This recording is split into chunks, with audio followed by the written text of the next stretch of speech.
And that's why everybody was yelling from the rooftop, WNBA, blah, blah, blah. It's 28 years young. Mm-hmm. There were a lot of leagues that it took to year 30 to really make a growth. So it's coming, whether it comes at 28, 29, 31, and we've seen it. The crazy thing that I think it's little fixes, and this is where my role is to question and to push and to encourage. ABC, it was the first time they put the women's NCAA game on ABC. Was the first year that Caitlin Clark made the championship game. Are you surprised that the viewership was up? Are you surprised that people actually saw the product? It was buried for so long on ESPN. There's so many times during the NCAA game and even the WNBA playoffs, I turn on, the NBA doesn't want to clash with NFL playoffs or NFL opening week. So why would we then put the WNBA, I don't care if that's the time slot that they're giving you. Let's fight for another one or let's find something else. And I think with streaming, with social media, now it's more front and center. You're seeing the leaders of, and I'm sorry, I'm passionate about this. So, Go. So now you look at statistics within social media and following, and it's Paige Beckers. She had more followings than Suggs, who was a top 4 pick. She had more following than Anthony Edwards when he was coming into the league. So now you're able to look at social media and see what the following is, the clicks, the likes, what they're selling, what people are looking for. And you're now able to see that, okay, wait, women can sell things. And I think that is my role, is to continue to push the envelope of what that looks like, of visibility, but also like having relationships to be able to build what you're trying to build. There's a huge war over credit. Who's going to get credit for the growth of women's basketball? And rather than celebrate Caitlin Clark and the gift that she's brought to them, they would rather argue and wrestle, this time politely, relatively politely, but they just want to take these subtle jabs of, no, it's not Caitlin Clark. This was all happening before Caitlin Clark. There's plenty of businesses that lose millions upon millions of dollars for 28 straight years, and then in year 28 or 29, then experience growth. That happens all the time. Do you know any failing businesses that fail 28 straight years in a row? No, it doesn't happen. And so and again, Candace Parker, I get it, her ego, and they want to go down in history, and they want to be pioneers, and, oh, we built this league, and blah, blah, blah, and y'all giving all this credit to this white woman and Caitlin Clark and ABC. They didn't even put us on ABC until Caitlin Clark. They did this for this white girl. That's what she's saying. We were buried on ESPN. Really? Buried on ESPN is getting buried? Really? I mean, it's not ABC, but cut it out.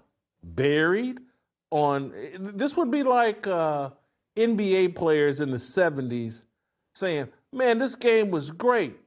Had we not been relegated to showing replays at midnight of the NBA Finals, the product wasn't any good. It took Magic Johnson and Larry Bird to come to the league to elevate the relevance of the NBA, to get it off of late night replays at midnight of their NBA Finals.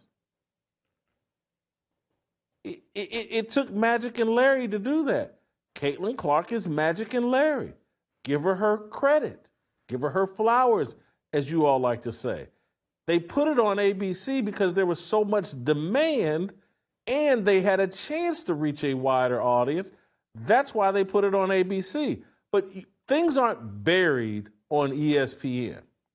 It ain't like hey, we'll run this on ESPN News or ESPN2, if those things even exist. It wasn't like, hey, we'll put it on FS2, Fox Sports 2. It was on ESPN, the worldwide leader in sports, and people didn't want it. Come to grips with that. There are two groups, or there's a person and a group that deserve credit for the WNBA growth. Caitlin Clark and the NBA and the men that have funded this charity basketball league for 28 years.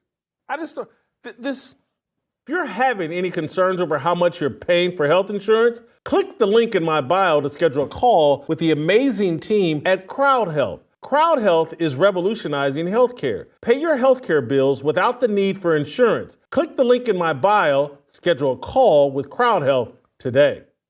We've had a lot of conversation today about black women and the worship of black women, and they've been saving America, blah, blah, blah, for years and years and years.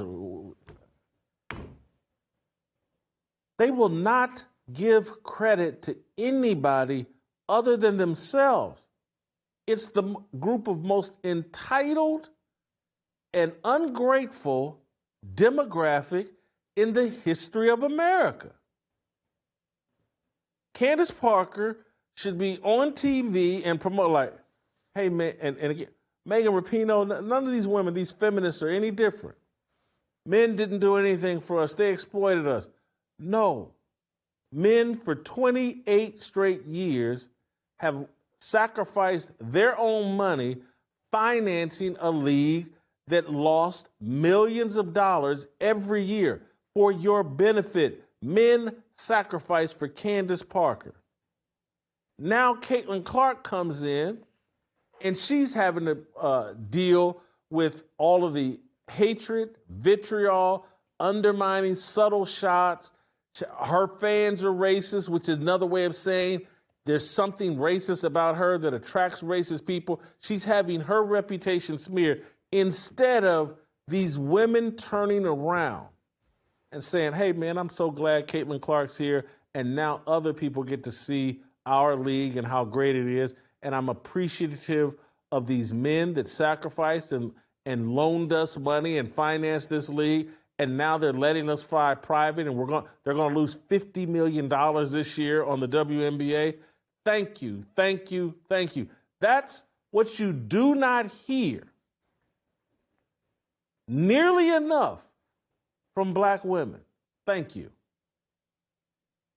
Everything is about, oh, they're the most mistreated demographic in the planet. No, they're the most coddled demographic on the planet. Those are just facts. This isn't hatred. Every college in America is offering up scholarships and funding, and hey, your SAT scores don't have to meet these standards. We bring these black women on. Again, you wonder why they're the most educated demographic, blah, blah, because the entire academic system has been pandering to them. They got program after program for black women. They don't have nothing for black boys. Everything is about the black woman this, the black woman that, and she's so entitled, so coddled, that gratitude and thankful don't even enter her mind. And so Caitlin Clark now has to be diminished and just very subtly spit upon. So Candace Parker say, no, I did this. And we did this. And black women built this league. No, black women survived off the charity of black men. And y'all will reap all the benefits that men provide and then turn back around and spit on men and say you've done nothing for me. This ain't just black women. This is these white feminist women. This is women in general, and a handful of women, particularly white women, stood up this election cycle and said, you know what? I appreciate men. You know what? I got it good because of men.